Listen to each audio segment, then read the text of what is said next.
Chapter 18. Seems like I got two good ones in the bag for now. Hidden in a tree, Chung Myeong had spied on Jogul and Yoonjong's conversation as he was lying down comfortably with a rice ball next to him. I never used to be this merciful. If he entered the dining hall now, the Sahyungs wouldn't be able to eat. He should at least let them have a proper meal. Isn't that the most humane thing to do? Chung Myeong patted his stomach and sighed. I caused a bigger mess than I intended. Initially, he planned to lay low, but those kids came and plucked the nose from a sleeping tiger, so he had no other options. What more can be done? Some things can be tolerated, but there are lines that cannot be crossed. There's no changing the past. Thankfully, Eungom was easy to communicate with. He perfectly understood what Chung Myeong was trying to say when they spoke. Thanks to that, things were a bit easier than he thought. Of course, he had prepared countermeasures if Eungom didn't understand, but that would have been more troublesome. He's smarter than I thought. Smart. Certainly, Eungom understands Chung Myeong clearly. However, as a young disciple of Mount Hua, looking down on his senior only to reevaluate him as smart seemed disrespectful. But that was still a compliment, right? This is so complicated. It seemed like it would take more time to get everything organized. His position within Mount Hua still wasn't clearly defined yet, but those two are definitely smart. Chung Myeong's eyes followed Yoonjong and Jogul from a distance as they entered the dining hall. When so many people gather, there will always be a few who stand out. In Chung Myeong's eyes, these two could be the core of the third-class disciples. I've got a good idea. Aren't they quite unique? Typically, they would be on the verge of death if they were pushed that far. Complaints would pour unceasingly as they agonized over the pain. But not these two. They desired more. Chung Myeong found that quite admirable, especially Jogul. Despite being beaten so thoroughly by someone younger than himself, he held no grudges. What's more, it even motivated him to work harder and gave him confidence that he could grow stronger by following Chung Myeong. If Chung Myeong had any money left, he'd certainly gift it to Jogul. If I raise him well, he will be of great use. Chung Myeong smirked and bit the rice ball. Discovering talent was important, but the main priority now was Chung Myeong. First and foremost, body strengthening. The foundation was laid.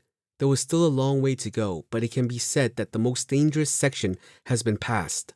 So now he can learn martial arts in earnest. So what did he need the most? A perfect body. Having returned to a younger body with all his past knowledge, can't he get stronger through cultivation? He could. However, a theory is a theory and reality is reality. No matter how much martial arts knowledge he holds, if his body is too weak to perform, then he'll be unable to reach his full potential. He cannot do internal energy training with his mind alone. Only through blood, sweat, and tears will your body adapt. For that, what's most needed is to develop strong muscles. Isn't the sword of Mount Hua swift and dazzling? Mount Hua's sword technique requires you to swing fiercely with the strength of 100 arms within one. The sword is beautiful, not the body. If the body is weak and unable to endure the technique, then the sword will never be dazzling. To make plum blossoms bloom, the roots must be strong. The root of martial arts is the body. I can't just see what I want to see. The people are drawn to the gorgeous sword arts of Mount Hua. Thanks to that, they don't see that there are people out there who would swing their swords to kill them too. Ah, damn it. Damn foundations. Why is this so complicated? Can I just stab him? Why do I have to swing 3 times when I could just stab him in the face? I'm going to break my wrist. Like a swan that gracefully swims on the water, yet below the surface, the swan's legs flap desperately. The sword should be graceful like the swan, while the body, like the swan's legs, is the engine that drives it forward. So you train and train again. Even if you only digest a quarter of the training, after 3 years, they will have forged the strongest bodies and been reborn. By then, Mount Hua might not be the world's most gorgeous, but they would become a sect that can take down Shaolin. Chung Myeong smiled and stood up. The problem isn't the kids, it's the seniors. The kids will follow and get the hang of it, but he can't treat the seniors in the same manner. When he thought of Eungom, he sighed. He isn't that bad. You could feel how hard Eungom worked from the pressure emitted by his body. It isn't easy by any means for a person with no proper teacher to rise to this level.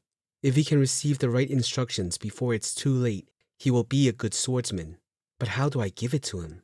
Chung Myeong scratched his head. This was annoying. It would be nice if he could say it, but that would cause disaster. He didn't have the confidence to deal with it, so he thought of ways to naturally hand this information over. Chung Myeong scratched his head. Since he wasn't used to using his head and making plans, finding answers was hard. Should I return for now? To find the solution, he had to know the full situation. He must first know what techniques are being practiced and if the sect's martial arts are being transferred properly through each generation. Jogul gulped as he looked at Chung Myeong sitting cross-legged.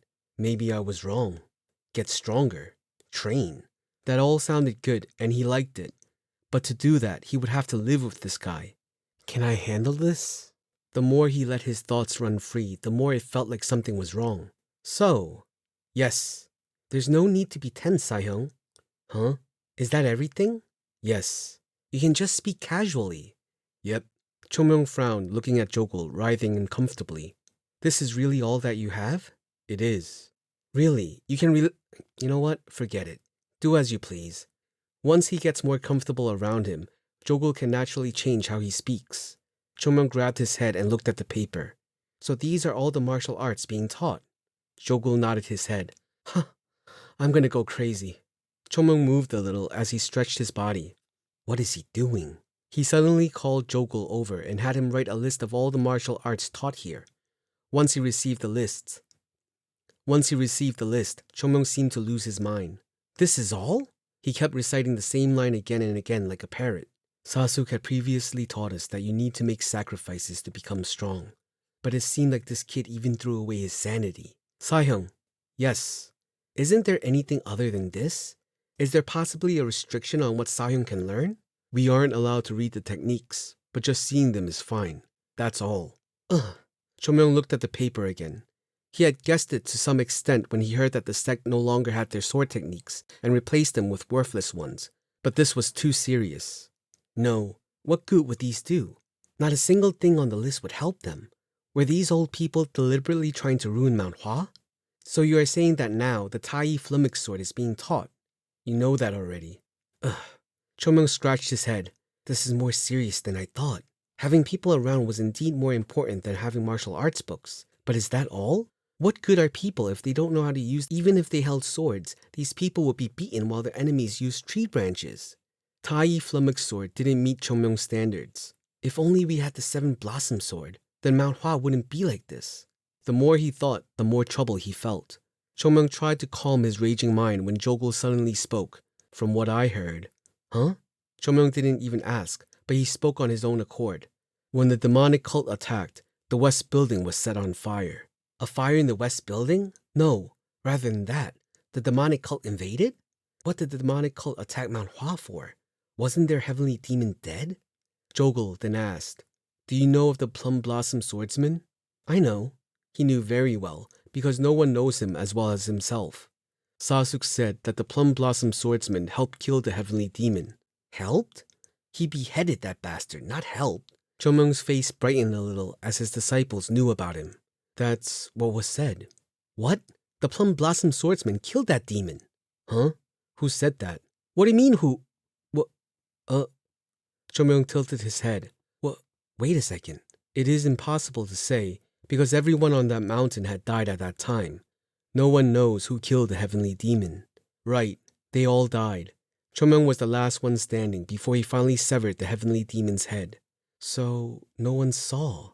Yeah, no one knew. Chung Myeong understood. No, then, for the honor of Mount Hua, I gave my life to defeat the heavenly demon. Yet no one knows it? What kind of disgusting situation was this? Anyway, at that time, the heavenly demon fell, and the remaining demonic cult people went crazy and tried to push for vengeance. Despite taking a lot of damage, they climbed up and set fire to Mount Hua. Cold sweat began to flow down Chung Myeong's body. However, Jogul didn't notice and continued calmly. Even if we don't know what happened, they seem to have a strong grudge against Mount Hua. That. Jogul may not know, but Chung Myeong did. Huh. To sum it up, Mount Hua was smashed after that. Because of me? Huh? So you're saying that it's all because of me? Why are you laughing all of a sudden? Oh, my life.